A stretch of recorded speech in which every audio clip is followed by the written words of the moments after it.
باپ کی موجودگی سورج کی مانند ہوتی ہے۔ سورج گرم تو ضرور ہوتا ہے، مگر سورج نہ ہو تو اندھیرا چھا جاتا ہے۔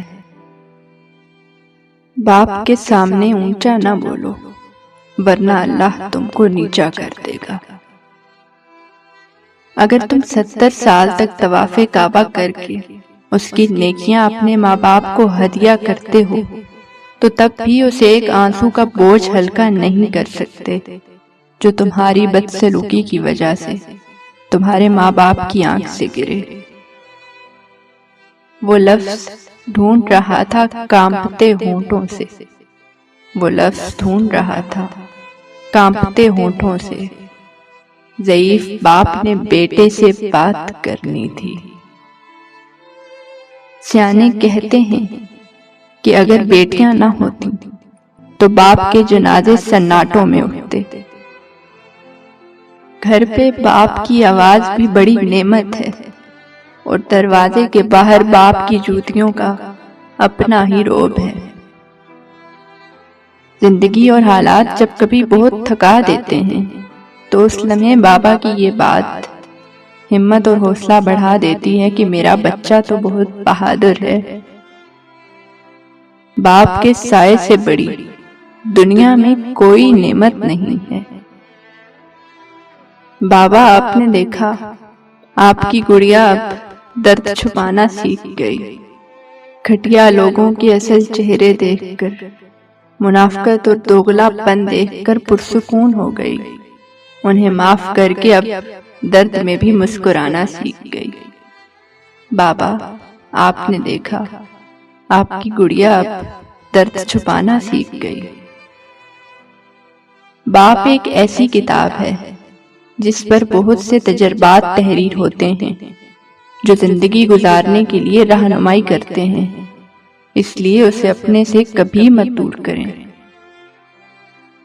باپ ایک درخت کی مانند ہے، درخت خود چلتا ہے مگر دوسروں کو سایہ دیتا ہے۔ ماں کے پاؤں تلے جنت ہے، لیکن یاد رکھو باپ کی ناراضگی تمہیں جہنم میں نہ پہنچا دے۔ باپ ایک ذمہ دار ڈرائیور ہے جو گھر کی گاڑی کو اپنے خون پسینے سے چلاتا ہے۔ باپ کی ناراضگی میں اللہ کی ناراضگی ہے، اور باپ کی خوشی میں اللہ کی خوشی ہے۔ دنیا کی سب سے بڑی نعمت ماں باپ ہے۔ اگر باپ نہ ہو تو زندگی کی دوڑ میں اچھا مشورہ دینے والا کوئی نہیں ہوتا۔ اپنے باپ کا احترام کرو تاکہ تمہاری اولاد تمہارا احترام کرے، اور باپ کی عزت کرو تاکہ اس سے فیضیاب ہو سکو۔ جب کبھی تمہیں اپنے باپ کے ساتھ بیٹھنا نصیب ہو تو اپنے باپ کی باتیں غور سے سنو تاکہ دنیا والوں کی نہ سننی پڑے، اور باپ کے سامنے نظریں جھکا کر رکھو تاکہ اللہ تم کو دنیا میں بلند کر دے۔ یاد رکھو کہ باپ کے آنسو تمہارے دکھ سے نہ گریں، ورنہ اللہ تم کو جنت سے گرا دے گا۔ باپ ایک مقدس محافظ بھی ہے جو پورے خاندان کی نگرانی کرتا ہے۔ والد کی سختی برداشت کرو تاکہ باکمال ہو سکو، تاکہ خدا تم کو دنیا میں بلند کرے۔ کبھی وقت ملے تو اپنے والدین کے چہروں کی طرف دیکھنا، آپ کو پتہ چلے گا کہ آپ کا مستقبل بناتے بناتے وہ خود کتنا ٹوٹ گئے ہیں۔ قیامت سے کم نہیں ہوتا وہ دن جس دن ماں باپ میں سے کوئی ایک نہیں ہوتا۔ اللہ پاک سب کے سروں پر ان کے والدین کا سایہ ہمیشہ سلامت رکھے، آمین۔ ماں باپ کی نافرمانی موت سے پہلے موت کا اعلان ہے۔ وہ کہنے لگے ماں کے قدموں تلے تو جنت ہوتی ہے، باپ کے قدموں میں کیا ہوتا ہے؟ تو میں نے کہا کہ باپ کے قدموں میں ایک پھٹا ہوا جوتا ہوتا ہے جو اپنی اولاد کی خاطر رزق حلال کماتے کماتے گھس جاتا ہے۔ ماں باپ کی دعائیں تسبیح کے دانوں کی طرح ہوتی ہیں جو اپنے بچوں کے حق میں ہر وقت ہر پل تسبیح کے دانوں کی طرح چلتی رہتی ہیں۔ اللہ پاک یہ دعا مانگنے والے ہاتھ ہمیشہ سلامت رکھے، آمین۔ ایک باپ کی فریاد ہے کہ کچھ پل کے لیے ساتھ میرے راستہ طے کیا کر، کچھ پل کے لیے ساتھ میرے راستہ طے کیا کر، مر جاؤں گا ایک دن، مر جاؤں گا ایک دن، چلا جاؤں گا چھوڑ کر تجھے، جو بچی ہے زندگی لمحے کچھ میرے لیے بھی رکھا کر۔ کوشش کرو کہ کبھی باپ کے آنسو تمہارے دکھ سے نہ گریں، ورنہ اللہ تم کو جنت سے گرا دے گا۔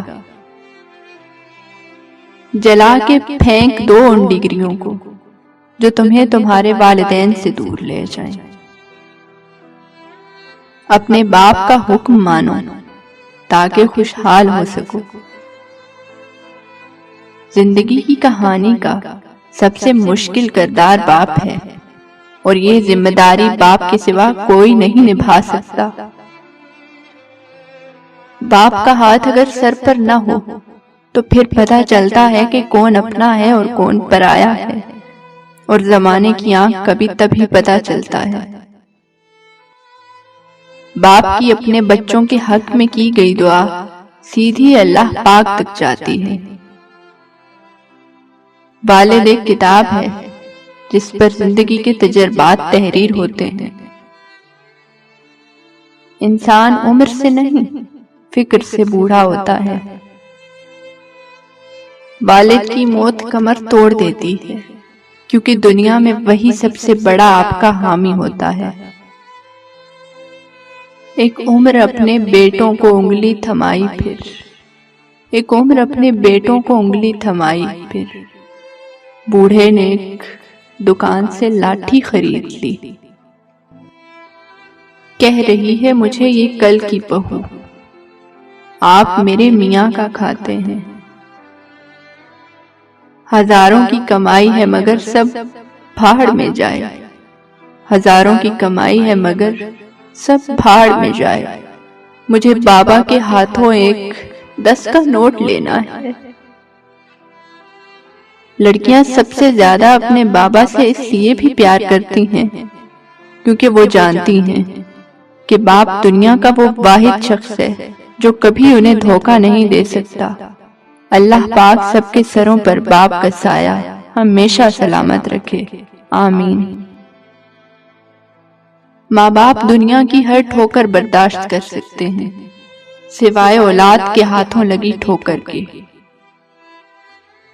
اپنے ماں باپ سے اونچی آواز میں بات مت کیا کرو، کیونکہ جس دن وہ خاموش ہو گئے اس دن تم ان کی آواز سننے کو ترس جاؤ گے۔ اللہ سب کی اولاد پر ان کے ماں باپ کا سایہ سلامت رکھے، آمین۔ لکھتے لکھتے قلم ہی سوکھ گیا، میرے باپ کی تعریفوں کا بھی جواب نہیں۔ اگر ہو گود ماں کی تو فرشتے کچھ نہیں لکھتے، جو ممتا روٹھ جائے تو کنارے پھر نہیں دکھتے۔ یتیمی ساتھ لاتی ہے زمانے بھر کے دکھ، سنا ہے باپ زندہ ہو تو کانٹے بھی نہیں چبھتے۔ میرے قدم کیسے ڈگمگا سکتے ہیں، مجھے تو چلنا میرے بابا نے سکھایا ہے۔ قدر کیجیے ان ہاتھوں کی جن ہاتھوں نے ہماری بنیادیں مضبوط کرتے کرتے اپنے ہاتھوں میں لاٹھیاں اور تسبیح پکڑ لی۔ قدر کیجیے اپنے والدین کی، قدر کیجیے۔ جب رزق میں تنگی محسوس ہو تو غور کر لیا کرو کہ ماں باپ کے لیے دعا کرنا تو نہیں چھوڑ دی۔ ایک مدت سے پکارا نہیں بابا کہہ کر، ایک مدت سے پکارا نہیں بابا کہہ کر، ایک مدت سے ہوا ہے یہ لفظ رخصت گھر سے، ایک مدت سے ہوا ہے یہ لفظ رخصت گھر سے۔ یا اللہ تو اپنی رحمت سے، اپنے کرم سے، اپنے فضل سے ہمیں اس حالت میں دنیا سے اٹھانا کہ ہمارے ماں باپ ہم سے راضی ہوں۔ آمین ثم آمین۔